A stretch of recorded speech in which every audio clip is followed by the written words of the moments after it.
And this is for an experience I'm in for my minor, actually. I'm in the forestry discipline.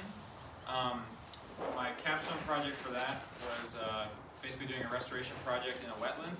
So that's where my interest in wetlands comes from. And I am a big nerd about history and mythology and stuff like that, so that's where the monsters come in. About the program itself, I did promise monsters, and there will be monsters. Okay, I'm not lying. But the program is also about perspectives and our cultural ideas. Okay, so like the things that we think about as a large group of people. So I have a question for you right away. I know there's going to be deer every 30 seconds. There's a deer. It's not in a group. I know, there probably is in a group. You just got to look harder. So I do have a question, just about some words. So what do you immediately think when I say the word swamp? What was that?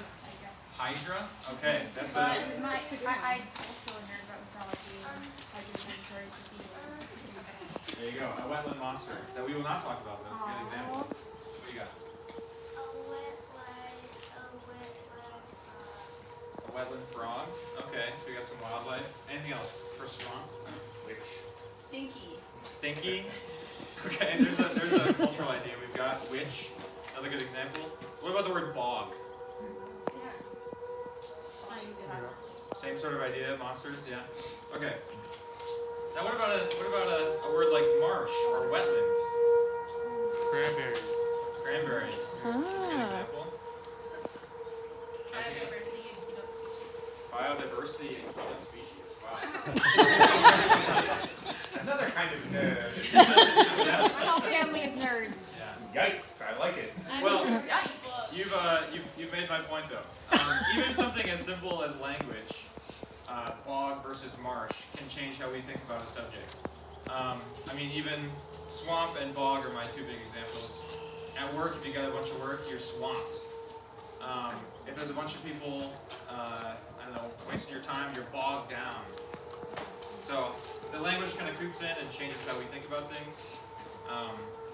Something more complex, like mythological history or monster stories, also do the same thing.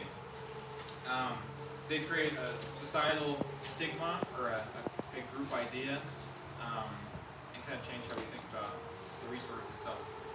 So during the walk today, we're going to learn about how monsters, mythology, and superstition have shaped our cultural ideas about wetlands, and how those ideas have influenced wetlands going into decline, unfortunately.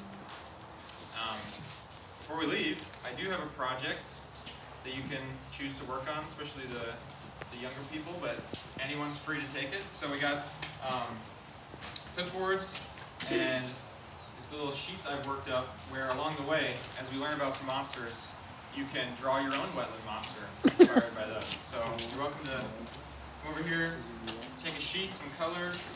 These, I know it's raining. I do have plastic bags for while we're walking. You can shove that in there, make sure it doesn't get too wet. Splash?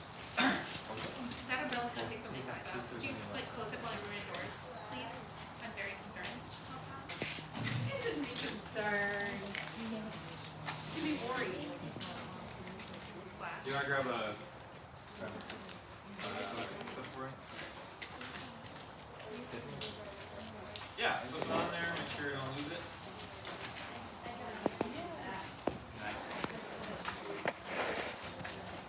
So we're going to have a couple minutes at each stop to add to your drawing, and then we'll have an opportunity to share at the end.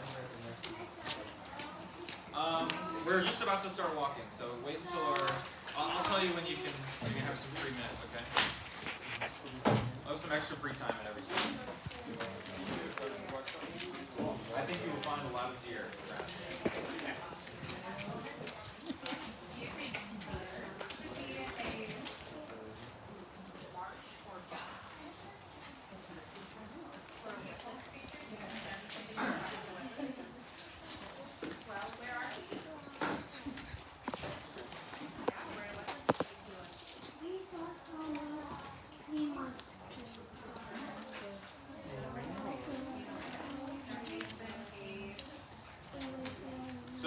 For a couple reminders while people are getting their boards ready, there are bathrooms inside that I would probably go to like as we start walking. You're free to just leave the group. I won't be offended.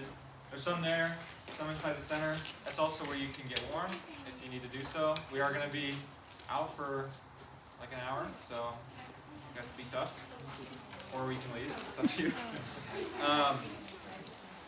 While my prayers have been answered and all the snow and ice has melted off the trails we're going on, they are wet. So keep your footing. We're going to walk fairly slowly, make sure everyone's keeping up and no one's falling down. That's about it. All right. So if everyone's got their things together, you can gather up for just one more moment. I have something for you to think about while we walk, okay? So before we get into our myths, as I said, we're going to have to wait just a minute for them. We have to establish a little base of wetland knowledge, okay? Make sure we're all in the same place. Seems like we got some nerds in the house that might know a little bit more, but we gotta. Okay, well, I don't know. Maybe bookworms aren't as knowledgeable on wetlands, so we gotta make sure everyone's in the same place. So while we walk to the first stop, I want you to think about, maybe talk with your family or the people next to you. What makes wetlands special? What makes them different from other? We're going to share in a little bit, so you got to think while we're walking. And if you don't know anything about wetlands, what makes Schmeekly special to you? Because a lot of it is wetlands after all. Okay. Schmeekly is where we are right now. And the whole natural area around. All right. Follow me. Why don't you bring this? You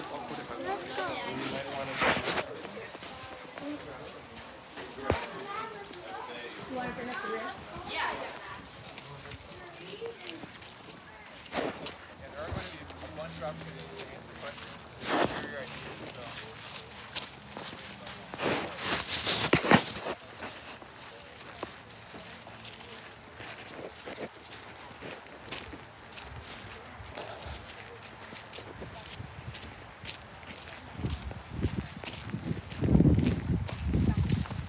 Christine, could you do me a favor and get a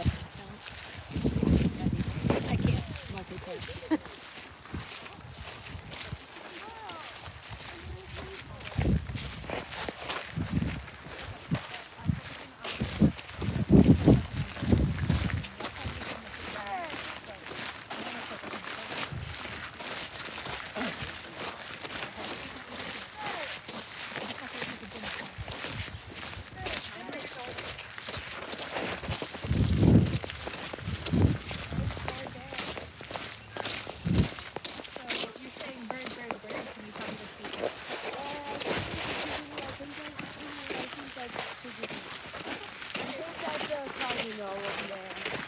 Is that part of what you think makes wetlands special? Yeah, birds, lots of birds. Oh, are you a bird person? Do you like birds? Annie, are you a bird person? Can I ask you a question, sweetie? Oh, she probably can't hear me. Do you like birds? Yeah. Yeah? Do you have a favorite bird? Robin. Oh, I like her too. Peacock. Oh, yeah. Flamingos are apparently very popular on campus. Did you know what makes them pink? Yeah, they when Each it's people's birthdays, they'll put like 100 flamingos in their yard. It's like a thing on campus. What makes them pink is that they eat a special kind of krill. Uh-huh. Very cool. It's really cool that you know that. How old are you? 8. Wow. That's cool. This is a good opportunity to look around, see if you can observe anything that makes wetlands special. Ooh, wetlands special. Why do you think wetlands Don't are have any special ideas besides I think birds? some wetland used to be forest. Okay. Ah. Last time I was here, the water was almost seeping through the railing. I remember that one. Okay, I'm going to commit a Schmeekly sin by stepping off the boardwalk here. But I'm just making sure everyone has an opportunity to gather around here and give everyone the room. So you should not do this, by the way. Danny, come over this way so people can fit in. You're taller than the other kids, so you can be in the back. So, what were the ideas that we had? What makes wetlands special? So, I think it's special because some wetlands used to be forests and some wetlands are still forests. Okay, that's very true. Most people think wetlands are just big open areas of grass, but we have a lot of forested wetlands in Wisconsin. Yeah?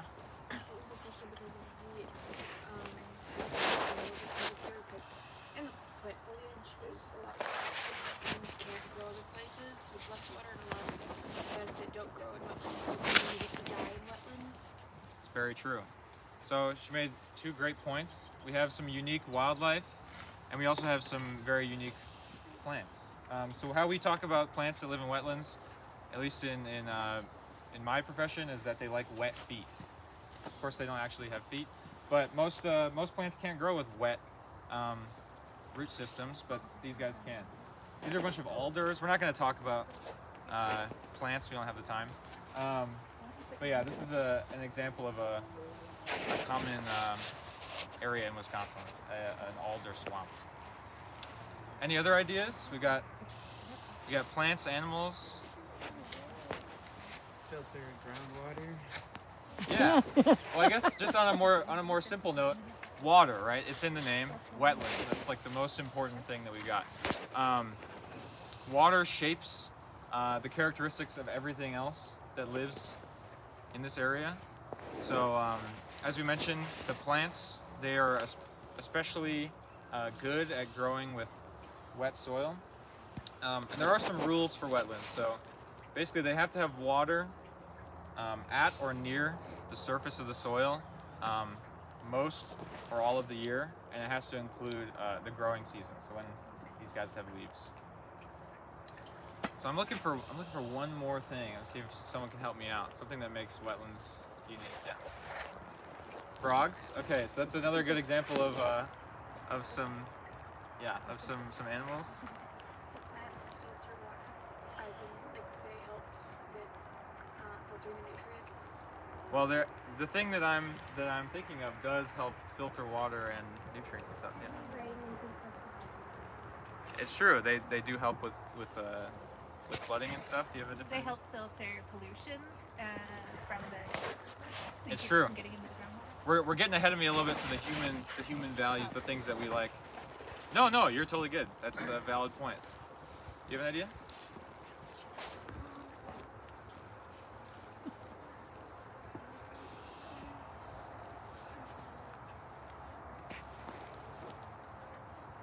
It's true. They provide a place for monsters to live. Very true. No, but what I'm thinking of is the soil. Okay, it's something that we forget about a lot. But because of the presence of water, our wetland soils are super different from any other ones that we find. So I have a little example of one. A couple times today, I'm gonna need to grab some props from under the boardwalk, and I didn't really have time this morning, so I enlisted the help of my little troll friend. So he's been running around under the boardwalks and grabbing stuff for me. So I have some soil to show you, but he's kind of stubborn sometimes. Come on, give us it. Okay, jeez. Okay.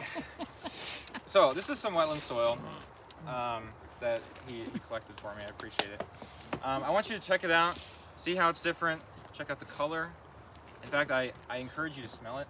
It smells really interesting. We're not gonna eat it or anything. That's the only rule I've got.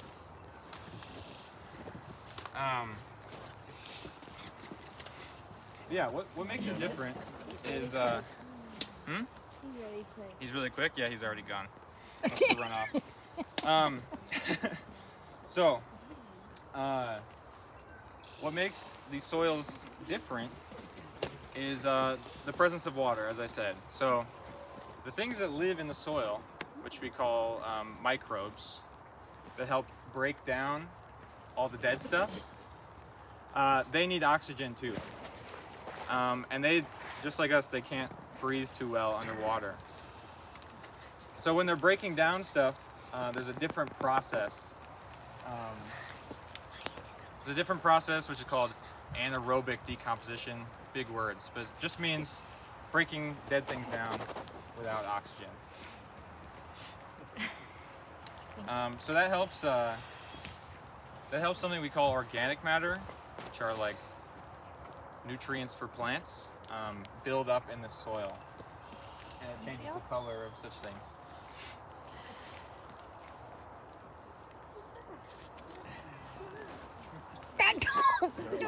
Oh, What legend we're doing. what is that? It's a will-o'-the-wisp. That's a great idea. It is a will-o'-the-wisp.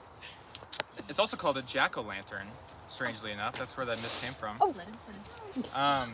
In America, we call them spook lights, which is a very American name.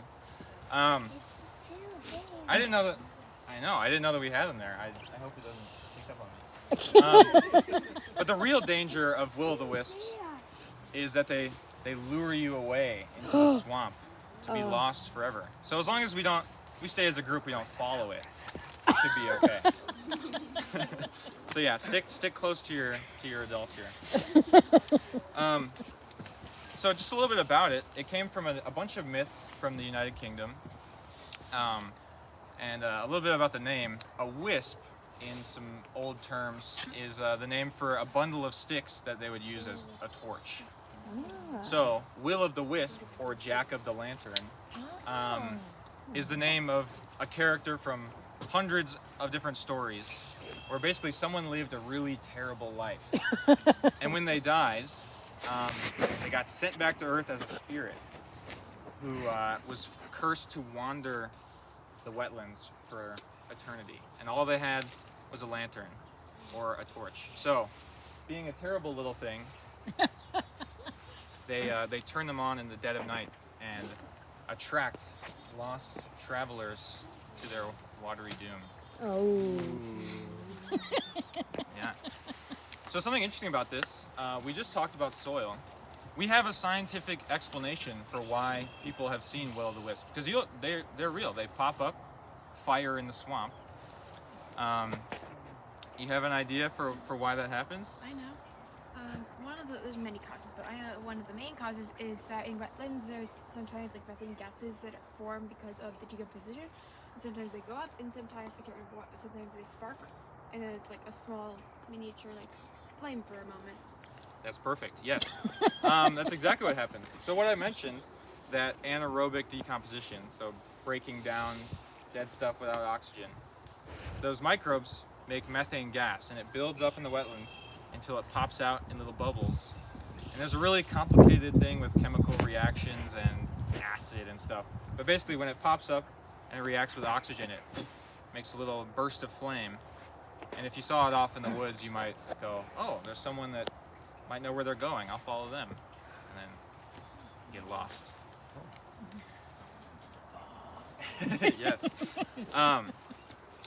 So coming back a little bit to what she was talking about earlier, and then I promise we'll get moving.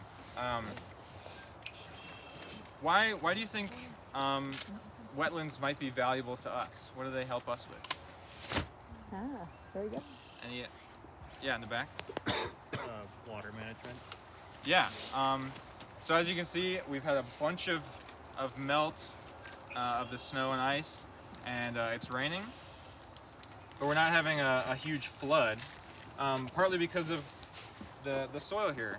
It acts like a sponge, collects things, and it can very slowly flow onto a stream, and it's not making some huge flood event. That's a great idea. That's the big one. And then something we mentioned earlier was cranberries. So we're a huge cranberry state, if you didn't know that. So those grow in wetlands, mostly controlled wetlands, but same sort of deal. And then as we said earlier, they also do grow trees, so they're a big thing for the logging industry. One last thing, and it's about Schmeekly itself. So something I was curious about when I started seeing wetlands here is that we're in a region of Wisconsin that's all sandy soil, which water just flies right through it. So how do we have a wetland in the middle of sandy Wisconsin? The glaciers or something? It's normally a good answer for soil-related things, but actually no, we weren't glaciated right here. It was basically the stopping point. Yeah. The decomposition of plants creates new soil. So that is true. We have built up a kind of a holding layer here, but I'm just going to cut to the chase because it's a hard answer. So in the bounds of Schmeekly, we actually have really high bedrock, which acts like a big bathtub. So even if there is sandy soil, there's just nowhere it can go. So we have way higher water here than we do in most of our surroundings. I have a bunch of nerdy information about what that structure is called and everything, but it's cold, so we're gonna move on. You can ask me about it later if you want. That being said, we do have a couple-minute drawing break if you'd like to start with your monster. Feel free to have it be inspired a little bit by the will-o-wisp. Will-o-the-wisp. That's pretty good. I like it. So yeah, you can spend just a couple minutes drawing on your thing there. I know it might get a little wet. I'm dealing with it too. Are you gonna draw or no? It's okay if you don't want to. Sounds like fun. Do you have something? No? Okay. That's okay. All right. Well, those of us that do have them, we're gonna do them for just a minute or so. Yeah. Did our will-o-the-wisp move on? Oh, I'm not seeing the wisp part. Just the will. Yeah. So yeah, that is where the name jack-o'-lantern comes from. It's not the pumpkin. It's mimicking. Turn up. But it's mimicking that legend. Just having a light going on. Did you add some stuff to your drawing? Don't feel like it? Nice. What are those? You can put a deer in there. Could put a deer in there. Are those wisps? Are those wisps? What are they? No. I want to say something. What do you got? Did you know that deer are related to whales? Really long ago? Yeah, really long ago. I mean, they're both mammals, so sure. Are you gonna draw? All right, start wrapping up this section of your drawing.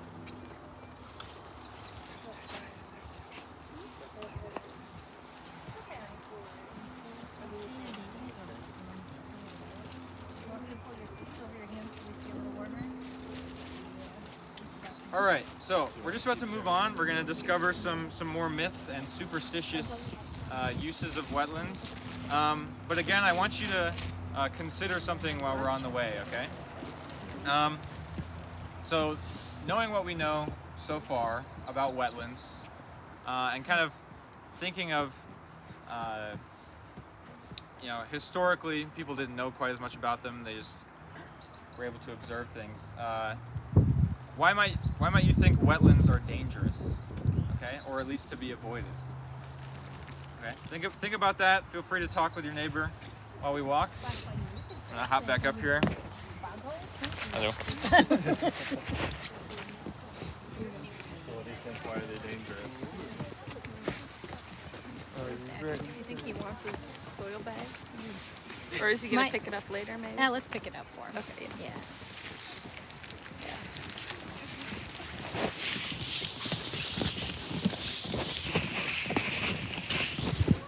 The things you do for friends, right?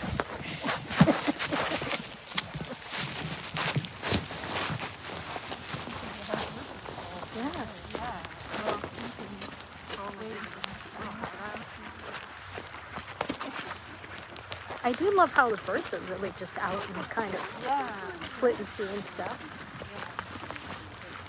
This is a pretty great turnout. I know we were worried about Yeah, well, the weather. it has two things that are going for it. Number one, the great work of all the practicum students. It's like, oh, we enjoy this, so we'll do it again. Yeah. And then You notice they're burning, right? Yeah, I mean, you see they're all black. These have been burned. by some of my colleagues at UW Stevens Point in the fire crew. So part of wetland ecology is also having some fire on the landscape. It's a good way to get rid of some bad plants that kind of mess with the ecosystem. And here we kind of have a huge cattail marsh, which can be problematic. Cattails are not bad in themselves, but they tend to take over, and then you gotta help some other plants grow up in their place. Okay, we're gonna keep moving here.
Wetlands might be dangerous, and the reason is, there has to be a reason all these myths were created, right?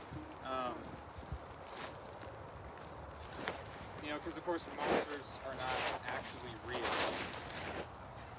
They're not just going to come walking out of the swamp. Whoa! Guys, it's the Schmeekly Shambler. I hear that it attacks students that walk off the boardwalk. I'm doomed.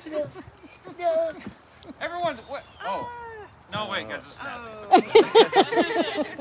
She must have fallen in the wetlands. We're all good. Okay, well, speaking of falling in the wetland, what did you come up with? Why are wetlands dangerous? Why might they be considered dangerous? Yeah.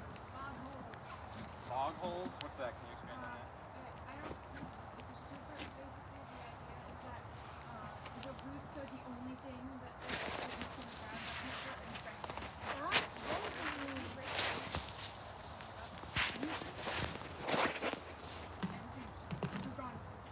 Sure. It can be extremely hard to tell what you're walking on. And that brings me to our next legend. So, you've probably seen something like this in your life, which is just a big pond of duckweed or algae, right? That's where this next legend comes from. When you can't find your footing, and especially if you're a little kid or an old person that can't see too well, you might walk right onto that thinking that it's solid ground. And that's where Jenny Greenteeth gets ya. Yes. I have an image here of Jenny Greenteeth. She's quite frightening.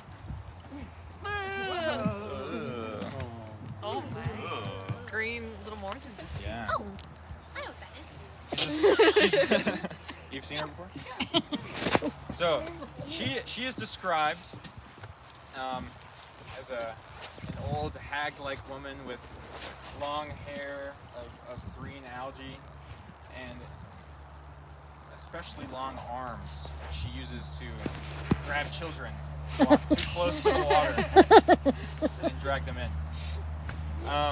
And actually, she does so especially with children who don't brush their teeth very well.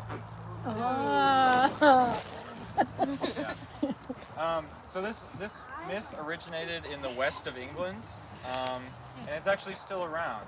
They might not believe in the myth itself anymore, but the duckweed, the algae that I just showed you, Jenny Greenteeth is an alternate name for duckweed in the west of England because they see it and they think of the legend that their grandparents might have told them way back in the day. So We do have another piece of drawing time. If you'd like to expand on your drawing, maybe add a Jenny green tea to it.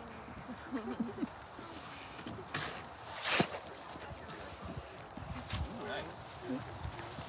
Ooh, we have a nature journal.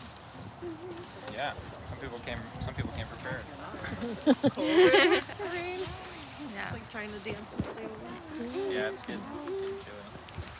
It's okay. So I like to say, put some hair on your chest. Yeah. It's kind of Yeah, that's very what true. we're all looking for. So, Yeah. yeah, especially as a kid or even as an adult, falling something like this might be troublesome. As we mentioned, the soil holds on to that organic matter, those nutrients, and that makes it very mucky and sticky. So if you get there and you're trying to walk out, you might lose a boot. It's happened to the best of us. We've got a program Then coming you'll up end where up like someone's Natalie. planning to do that. Lose a boot?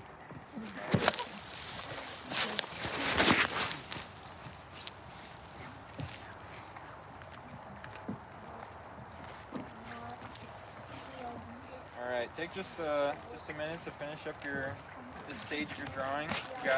We got one more spot left to finish it up.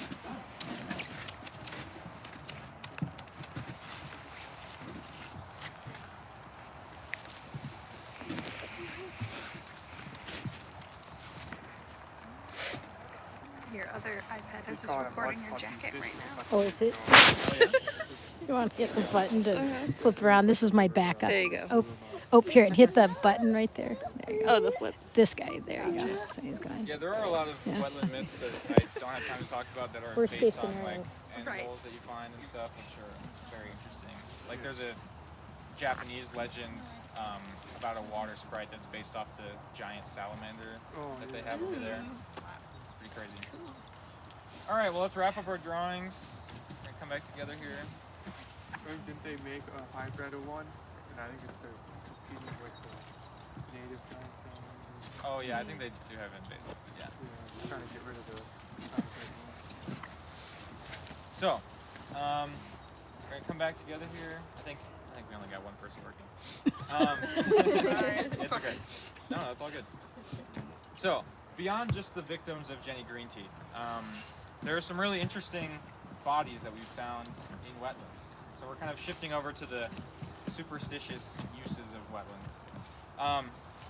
So these are found in northern Europe, where we have a bunch of wetlands, and they're collectively known as bog bodies. You might have heard a little bit about them. They were popular a few years ago.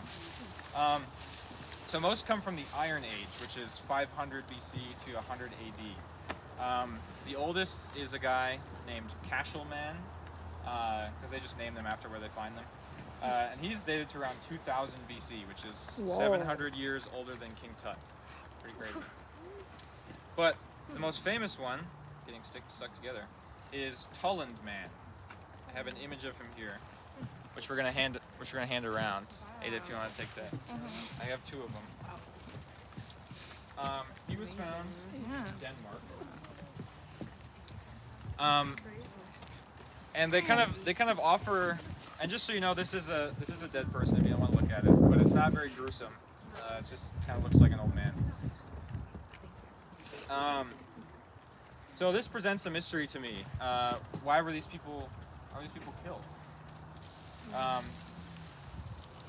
So we know that the people in this time period understood that things would get preserved in the bogs, because we found a bunch of like food that they have left in there and forgot about, and it's been there.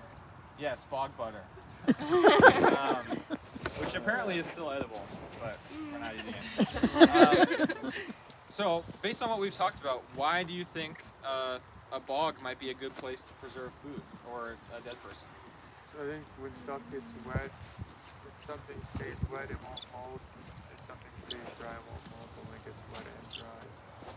Yeah, so it's a part of it. I mean, what we discussed earlier about the microbes in the soil not having very much oxygen, so they can't really do their job very well, and they don't break it down, and then essentially the person just gets mummified. So we have an interesting window into into the past there. I do also have a full body photo here, if you're interested. It's a little bit grosser. Still not gruesome, but it is a dead person. So just one. So Wow. use discretion whether you want to see it or not. Not know that. You're still gonna want to have these to check out. It's gonna come around to you. Okay. Okay. All right. Well, keep passing it down the line. Everyone's gonna see it if they want to. Okay. So, like I said, it's an interesting window into the history of wetland use, but it does present some mysteries. Why were they killed? The leading theory revolves around an ancient goddess of the earth known as Nerthus. And basically they were sacrificing these people to ensure a good harvest. And the reason we think this is very interesting. Archaeologists have found a silver cauldron with Nerthus on it. She's at the center, and she has kind of these strange rope ties around her head, her neck, and her arms. So looking at the image, why do you think that relates it to Cullen Man? I know only a couple of you have it. But Just me. yeah, they gotta stay in circulation. Similar bindings. Yeah, exactly. So these people were bound when they were killed, and Tullen Man still has a rope around his neck. So it kind of relates to the imagery of Nerthus. And we know it was for a good harvest because based on what he had in his stomach, he was killed like right about now. This time of year. Interesting. Yeah, so it was like before things are gonna start growing.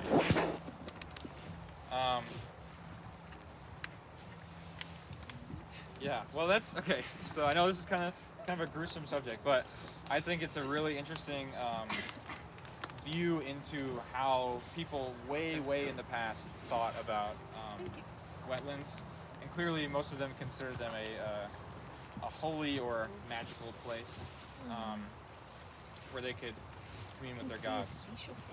Okay, we're gonna keep moving. While we're walking, I want you to put yourself a little bit further forward in time, not in 2000 BC.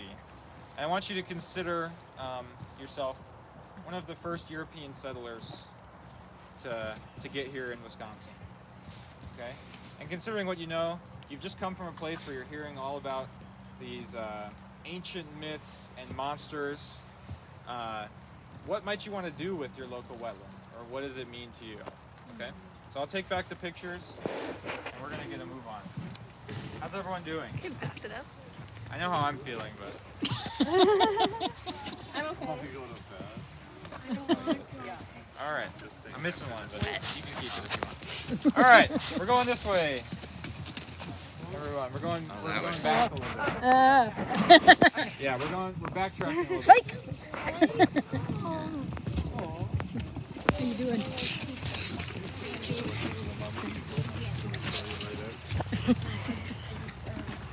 That was pretty cool.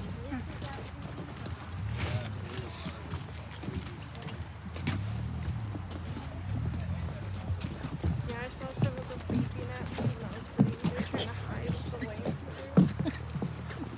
And some of them smiled too, and I was like, oh, Oh, busted. I think they see me. But it was. He's gonna cut this off. Yeah.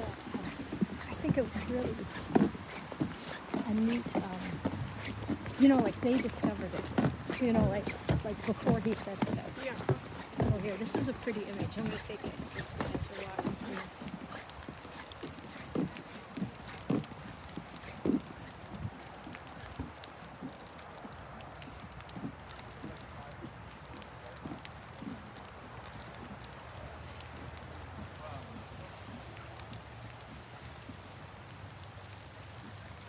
Okay.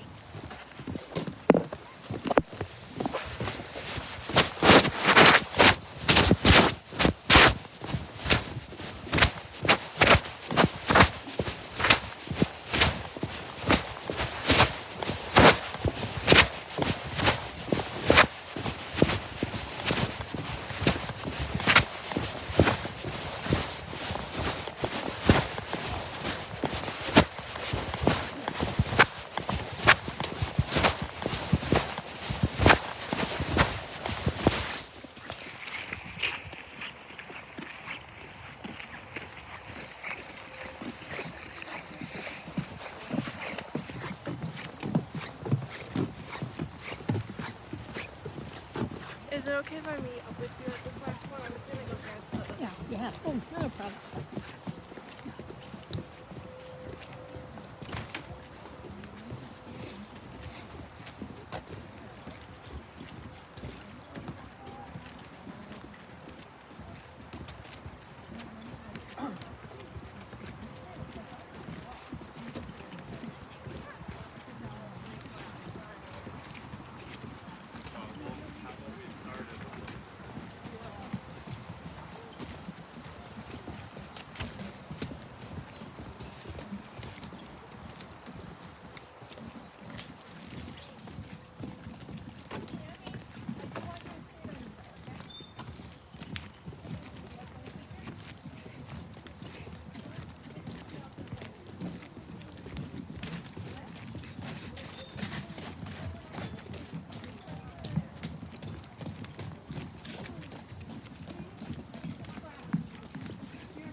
I've asked you to kind of think of yourself as an early settler here. There's no boardwalk, there's no streets, no century world.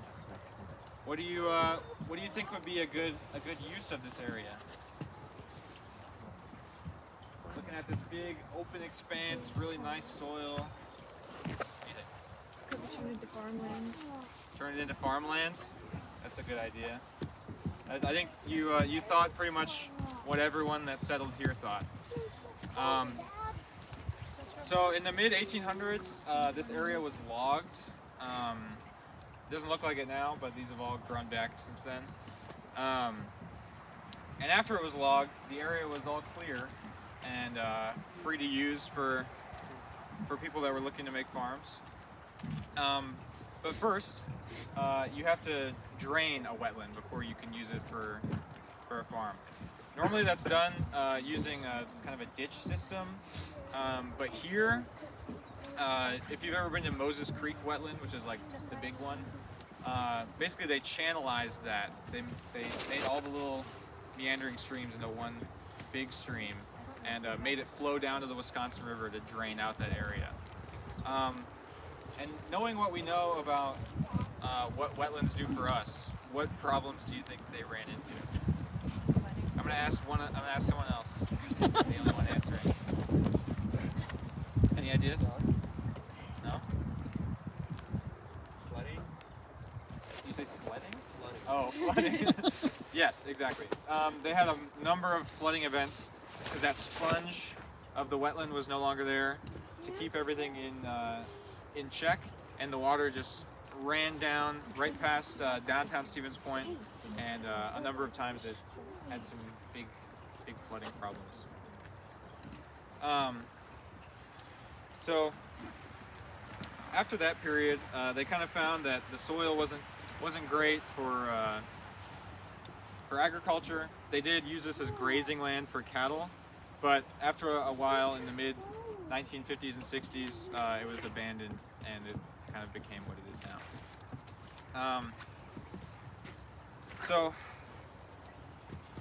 the other way that wetlands are lost to us is through building things, basically, because it's difficult to build on wet, mucky soil, so they kind of have to be drained in order for us to use them for things. So I mean, example is this boardwalk, even the Schmeekly Visitor Center, and then the big one is behind those trees there. It had to be filled before Century was built, so kind of unfortunate. The final myth we're going to talk about is related to building on wetlands, and it's kind of a strange one. I'm betting that this one you will not have heard of, but you've been proving me wrong all day.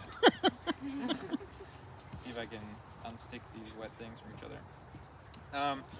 So this creature is known as Vodyanoi in Russia, but it also goes by Vodnik in kind of Central Europe, and Wassermann in German, which just literally means waterman. It's very creative. Here is an image of him that can get passed around. He is an ill-tempered water spirit who kind of came from some old-fashioned worship, who is said to destroy water structures like dams, water mills, boardwalks when he is not appeased. So as you can see, he's said to look like kind of a naked old man with frog features. Just the upper half, don't worry about it. But some legends say he can shapeshift. But as I said, you have to appease him, and appeasing him requires some sort of sacrifice. So this is, way back in the day, they would sacrifice animals to him when they were building a new water mill. And there's also some more strange things. Fishermen used to pour some oil, which was valuable back then, into the water to ensure a good catch. And there was a really strange tradition where beekeepers started sacrificing to him.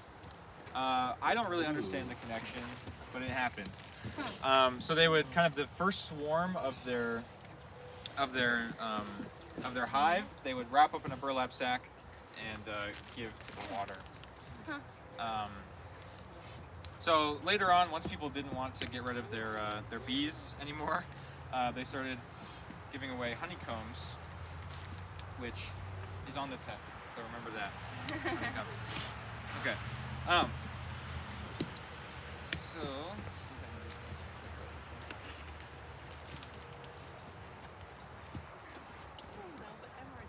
I have one last thing before our final drawing break. Just kind of a summary of how wetlands have been treated in Wisconsin. It has kind of an unfortunate history. So in the early days, our first wetland survey, well, our first land survey was done in the 1830s. Those guys estimated we have about 5 million acres of wetland, but through some more recent data, we looked at kind of the soil throughout the state. We've estimated 10 million acres. But by a more modern period, the last wetland survey done by the government was in 1985.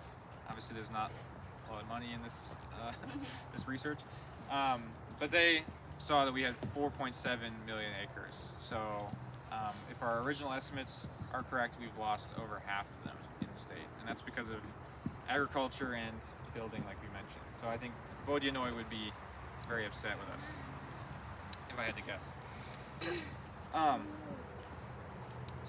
I invite you to finish up your drawings if you still have a little bit left. I understand if you don't want to do that. You're getting wet and cold. If we don't want to, I can just move on. That's cool. Before we finish up our program here, I don't know about you guys, but I'm starting to get kind of nervous talking about all these wetland monsters. And so before we start walking back on this boardwalk, I think I want to appease Vodyanoi. Do you agree? Yeah. Yeah. Okay. You're gonna sacrifice. All right. So I've asked my little troll friend to come here. Okay. He's a little nice this time. To gather us a little sample of some wetland water. We can't sacrifice animals on Schmeekly property. And I also don't want to get rid of any tasty honeycombs, but I do have some beeswax. Oh. So, on your way by here, you can dip your beeswax. Just think what you might want to ask Vodyanoi for. Safe passage back to our final stop. If you're a fisherman, you could ask for a good catch. If you have bees, you could ask for a wonderful harvest. It's up to you. So I have 3 pieces. We can kind of disperse them throughout, but make sure everyone that wants to gets a chance. Just water. Nothing interesting in there. Do you want to go first? All right. So you can dip that and ask for Vodjanoi's blessing as we continue on. I have more pieces, so come on, make a line. We're gonna start heading back. Make sure everyone gets a chance to do it if they want to.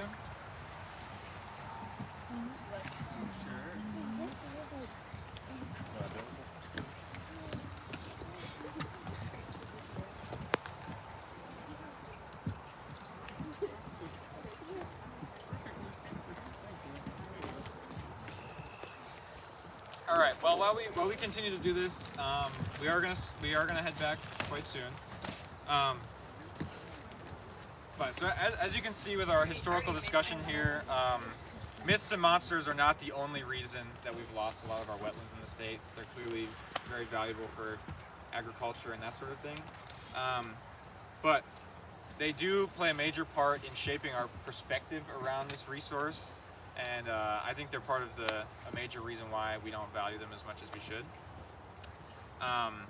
So as we walk back, I want you to think to yourself, talk with a partner, how your perspective, your ideas about wetlands might have changed on this walk. And if they haven't, if you already liked wetlands, that's awesome. But still, share with a partner what you love about wetlands, maybe, if your perspective has not changed. I'll take back the beeswax. If someone wants to hold it and smell it, you're certainly welcome to. It smells good. That smells like tap water now. It probably does smell. All right, let's follow me back. Home stretch, everybody. We can warm up.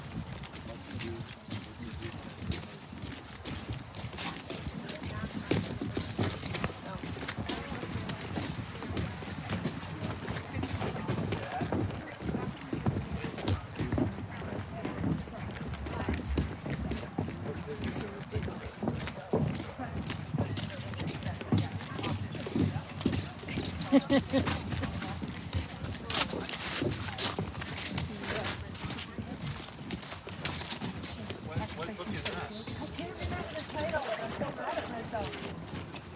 But yeah, no, it's just I had never heard of that swamp creature before, and then I realized I've read a whole. What did you think? What was your favorite monster? I think it was the will-o'-the-wisp. Where's she at? That was my favorite one. Did you see her before he pointed her out? The monster over there? Did ya? Yeah. That was kind of fun to see.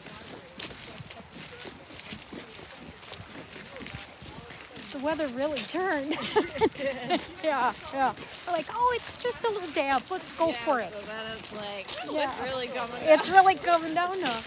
Yeah. That's okay. It makes us feel tough. Yeah, you had a tough day. It makes kids tougher. Yeah. Builds character. Clearly, I was raised by one of those silent generation types.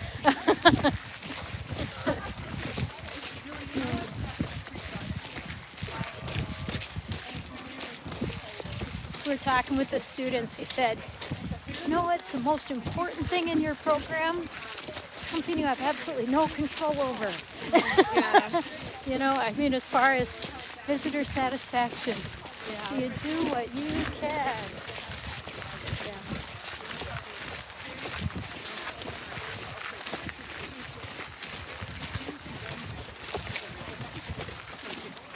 It's really cool to me to see how, well, first of all, like, they understood the preservation aspect of it.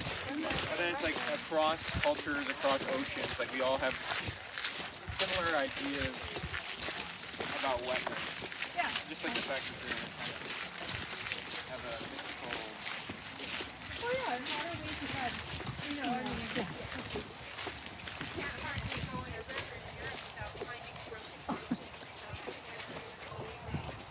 Aspect of keeping to the spiritual other, but with water, you know? Uh-oh, lost some sheets.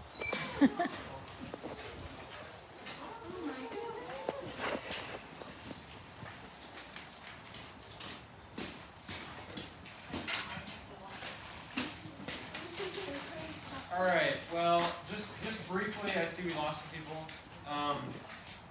Did you talk about perspectives on the way back, or are you just shivering? Okay. Well, do you want to raise your hand if you have some changed ideas about wetlands? You don't have to say anything. Just raise your hand if you think so. Okay, just get them up. And does anyone want to share their drawing? I don't know how many we finished. I know I got kind of wet. No? What do you got?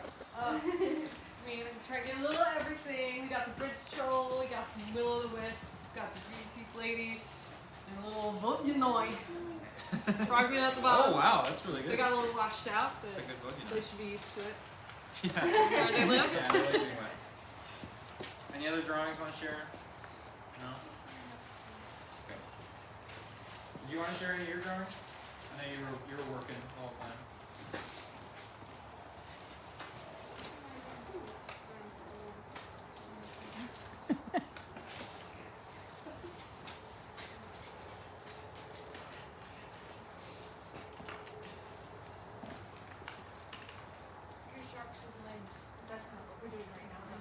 Could be a wet monster. But wow, that looks pretty cool. I mean, I'm seeing that from here. It's in the back of wine. Nice. Oh, wow. Yeah. Nice drawing. Yeah. I like the sharks. That's a new weapon. I'm inspired. Very cool. All right. Well, I'm glad that we've had some changed perspectives. I appreciate everyone's drawings and hanging with us through the weather that we're experiencing. After leaving here, I really urge you to get out in what we still have of wetlands in Wisconsin. Maybe on a nicer day than this. There's some really beautiful places, basically all over the state. I would also love if you'd share those experiences and what you experienced here with your friends and family, see if you can change their ideas about wetlands. And if you enjoyed this program, as Chris said, you'll probably enjoy some other ones. There's a whole bunch. There's signs inside. So feel free to go outside, warm up, check out some other ones you want to check out. And yeah, support my classmates. So yeah, thank you so much for showing up. Thank you. Hope you had fun. It is cold, yeah.